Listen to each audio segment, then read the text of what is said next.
Ivy here. Today I want to talk a little bit about history bounding. History bounding is something that has been growing in popularity in the historical costuming community for a little while now. I think the reason for that is that we love our historical costumes, but especially during the pandemic, often don't have a lot of opportunity to really wear it. So history bounding is just figuring out how to incorporate elements of historical costuming in your everyday wardrobe. I think this is probably going to end up being a two-part video series since I only have a few pieces so far, and I'm planning on making a lot more. So once I've made everything to actually go in the history bounding wardrobe, I'll probably do a lookbook so that you can see all of the finished looks. Even though I've been interested in history bounding for a little while, I haven't really taken the leap into actually making anything for a history bounding wardrobe.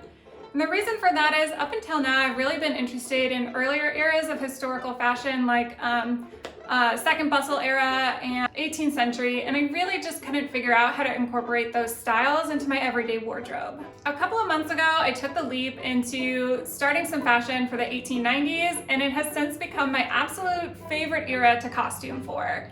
And I'm also finding that a lot of the pieces that I'm making are kind of ready to go in a regular wardrobe. Realizing that I already had a couple of pieces that were complete and ready to go really made me want to start working on history bounding in a more intentional way. So I don't have a ton of pieces that are appropriate for a daily wardrobe just yet, but I'll talk about some of the pieces that I already have that I think are going to work really well for my history bounding wardrobe, and then I'll talk about some of the fabrics and the plans that I have for a few other pieces. First up, we have this plaid skirt, which I have paired with the Fresh Frippery 1890s cycling sweater. This sweater is one of my more clever pieces because I think it really looks like a sweater, but actually it's just made out of an old cable knit throw blanket. I don't knit, so it was a really good way to get something that actually looked like a sweater without having to spend time learning how to do a new craft. And also, because I fail utterly at making casual clothes, I also made a witch hat to go with it. This next outfit actually contains two pieces that are pretty much historically accurate, although I have them styled here in a way that they probably wouldn't actually have been worn. The top is an 1890s shirtwaist that would have been worn under a jacket, and the skirt is a cycling skirt that would also be appropriate for the late 1890s or early 1900s. For a little bit of added realism, since this is supposed to be a wearable wardrobe, I also wore the glasses that I usually wear on a daily basis. And the last look that I have so far is the same skirt, but this time I have paired it with a vest and a different blouse. The vest is also historically accurate, but the blouse I'm not too sure about since I didn't really do any research before I made it. I was mostly just going for that classic Edwardian lacy look. So to recap, I have 3 tops, 2 skirts, and 1 vest. Obviously, that's not going to be enough for a real wardrobe, so style-wise, I want all of these things to be things that I'm really excited to wear. So I'm focusing on the same color palette that I tend to normally wear, which is very kind of fall colors, jewel tones, and things like that. Even though I did do a little bit of shopping for this project, I also wanted to look through my stash and see if I had any fabric that would work for what I wanted. So this is obviously just fabric that's left over from what I'm wearing right now. I'd really love to actually just make pretty much a duplicate of this skirt in a more wearable length. So I will probably have to go back and buy a little more of this, but I think that this is probably destined to be another skirt that looks a lot like the one I'm currently wearing. I did make a vest out of this, which you saw earlier. I think it could make a really good skirt though, that would end up matching a lot of different things. I think it's reading maybe not as brown as it actually is in real life, and it also has a really tiny check pattern on it. Up next, we have this kind of orangey gold color that I'm a little bit torn about. I think I will probably end up making a skirt out of it regardless. I don't know if I'll end up wearing it because it's reading as a little carroty, a little bit carrot colored to me, more orange than I really wanted.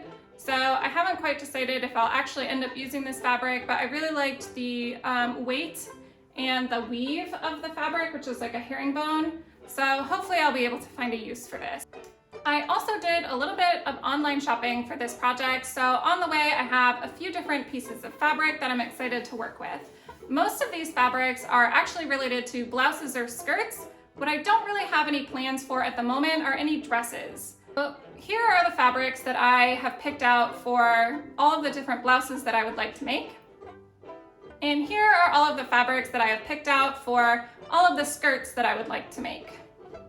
One thing that deserves an honorable mention is that I would also like to make the American Duchess 1930s wrap cape. So that is something that will also end up getting made at some point. I think in order to have a successful history-bounding wardrobe, you need to really focus on details that make the garments feel special and feel like they really are of that period, and then update them to make sure that they don't come off as too wild or too old-fashioned. So some of the things that I probably won't really be including in this history-bounding wardrobe is super long skirts.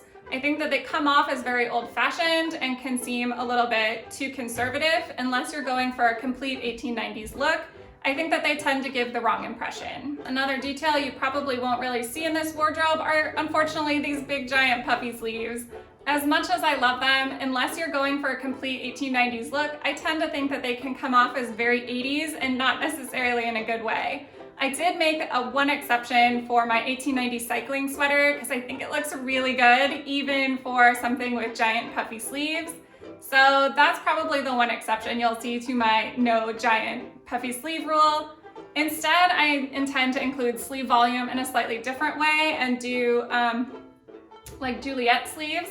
I think that this is a good compromise and it helps maintain the same silhouette without having the super old-fashioned detail of the really giant puffy sleeve on top. I think that when you exclude these details that are very quintessentially 1890s, you have to make a huge effort to include other details that do evoke the period without being too old-fashioned. So I'll be focusing on some historical, smaller details like using the style of ribbon trim that's on this skirt.